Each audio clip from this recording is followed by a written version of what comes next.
I'm Gail Galang and I am the coordinator of the Family Studies program. I also teach under the Department of Psychology, and I am the Associate Director of the Center for Peace Education, which is one of the advocacy centers at Miriam College. I am also a mother of four, and their ages are 23, 20, 13, and 10. And just like many of you, we are all at home because of this pandemic. And being at home brings a lot of challenges with it.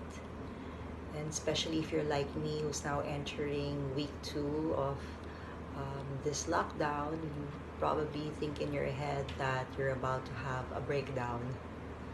So how do we convert this breakdown into a breakthrough? Well, for me, this might help. First would be to articulate your feelings, be able to express them and externalize them, because somehow if you're able to give a label to it, then you have some understanding and the level of confusion inside you diminishes a bit. And after being able to express it or putting a name into your feelings, you might want to look into the reasons why you're feeling this way and examine also the distorted ways of thinking that is attached to it. And finally, it would be helpful also to look into your resources so that you are able to function, because at this point your family needs you to function and to function well.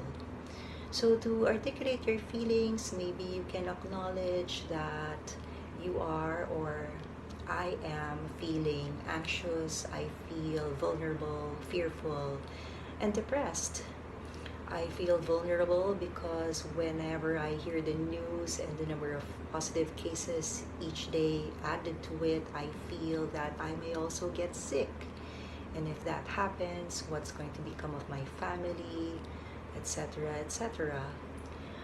As a mother, I also feel anxious because I'm home and I'm also working from home. And when you're here, you're doing your chores and you realize that what you have prepared for is not enough, and you get anxious because you're running out of food. And how will you be able to get through the coming weeks? And that can also make you feel very anxious when you're running out of drinking water, or maybe your LPG gas is, you don't know until when it's going to function, and when you're down to the last tray of eggs, and it can be very crazy.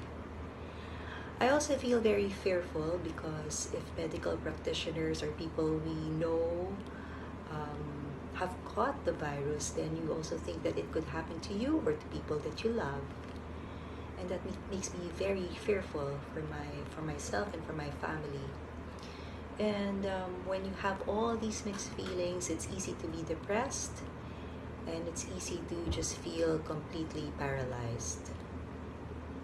So after being able to identify all these things, you might want to look into distorted ways of thinking.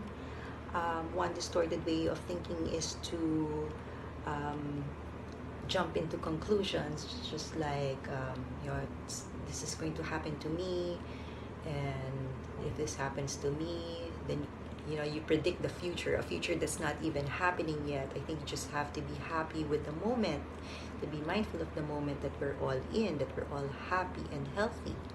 Another distorted way of thinking would be having so many shoulds, like we should do this, or I should have done this, with a very limited capacity right now to move. Maybe we have to minimize the shoulds and just be practical with the things that we can do at this point. And after realizing all those distorted ways of thinking, it's best to look into the resources that we have. So if you're anxious about your home, then maybe it's best to study your what available services there are online, and be able to put a handle into the things that you could still control.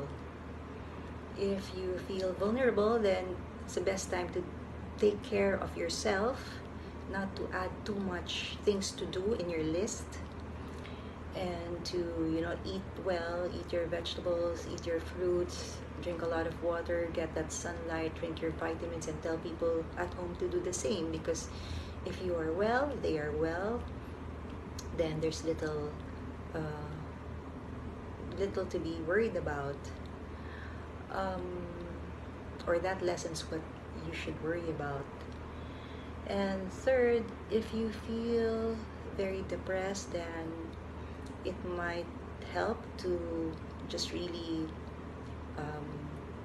filter the information that comes to you. If it would help that you minimize your social media, your Viber, your Facebook, then do so. And finally, if you feel very fearful, then it's best really to anchor yourself on our Supreme Being, and that's God, and to pray, and to, if you're a Catholic, go to Mass, to pray the Rosary, gather the family, think loving thoughts, think how you could help others. Just really breathe in and breathe out, and trust, even if it's very hard to do. Remember that people need for you to function well. So I hope that helps, and when this is all over, I hope to see all of you again at Miriam College. Please be well.